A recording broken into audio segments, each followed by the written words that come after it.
Hello and welcome to another video.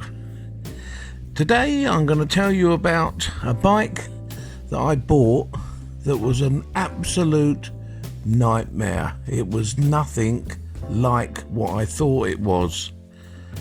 Amazing, but that is what happens from time to time.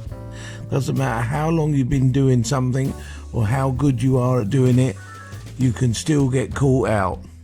Well, this bike was an interesting bike for the wrong reasons. Let me tell you why.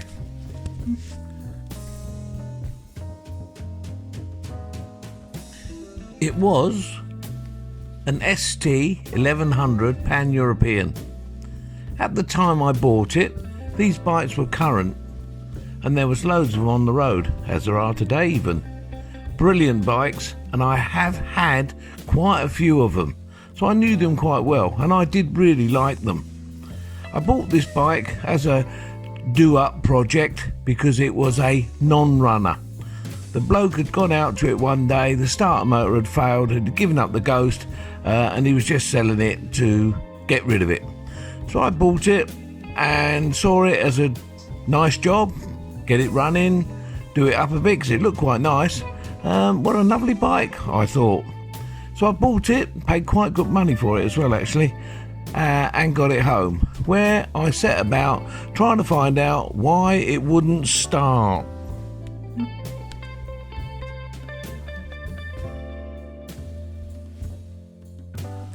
Wonder why it won't start. Well, I took the starter out, not an easy job, and bench tested it, ran perfectly. Interesting. So I decided to turn the engine over by hand with a spanner on the end of the crankshaft. It was solid, and when I say solid, I mean you leant on a wheel bar and that thing weren't moving at all. That was seized solid. Took the plugs out, squirted loads of diesel down inside the bores, left it for about a week because that sometimes gets them moving if they've seized up. Put a wheel bar back on the crank nut, and just the same, that bike is solid, mate. Absolutely no way will that turn. That means it basically needs a new engine. Really, I'm not going to go any further with this bike.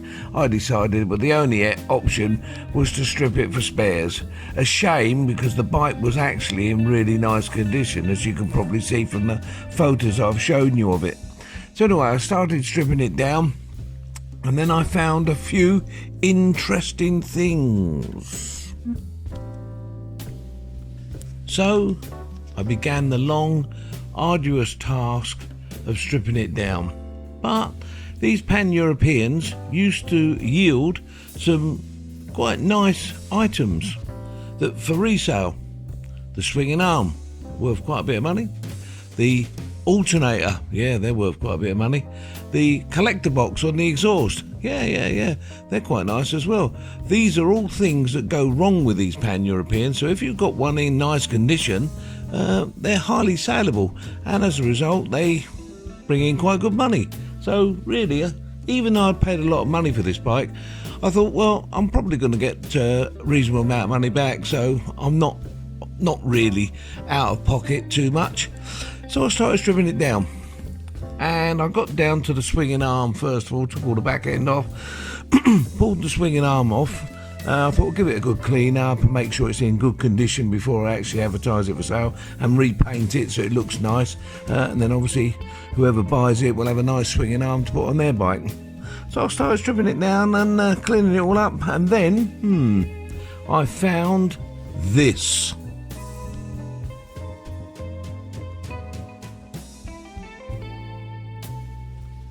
Oh dear, there's a bit of corrosion there. Blimey, quite a nasty bit of corrosion. And anybody that knows anything about motor vehicles knows that you cannot, in the UK at least, you cannot weld repair a suspension item, a wishbone, a swinging arm, anything that actually carries the weight of the suspension cannot legally be weld repaired. So I wouldn't weld repair this. Because this has rotten to this degree, I decided that unfortunately it was scrap. But let's have a look at it, see how bad it really is. So I cleaned it all off. Cool, blimey, look at that hole. That hole, if you look inside that hole, it goes right the way through the actual main strut, the main arm of the swinging arm. That's corroded, as well as the intermediate piece, which means that this bike was not far from having a collapsed swinging arm. This bike was a death trap.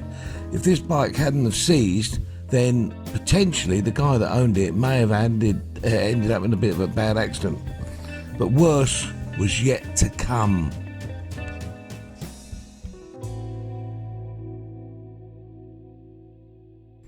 I continued cleaning up the swinging arm to find out just how much corrosion this arm actually had.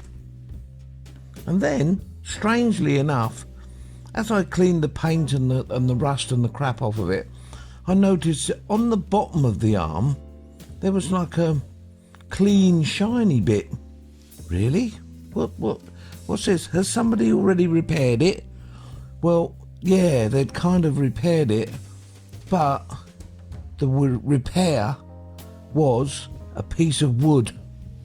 A piece of wood that had been glued to the bottom of the intermediate piece.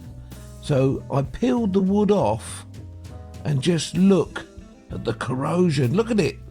That corrosion is the worst I've ever seen. It's absolutely horrendous. And what the worst of this is that somebody glued a bit of wood on it, obviously to hide it from an MOT tester. But I mean, really, you're playing with your life. Glued a bit of wood. Just look at that corrosion. I was quite flabbergasted, as you can imagine. But this wasn't the end that this bike was going to throw at me. Oh, no. No. Wait to see what else I found.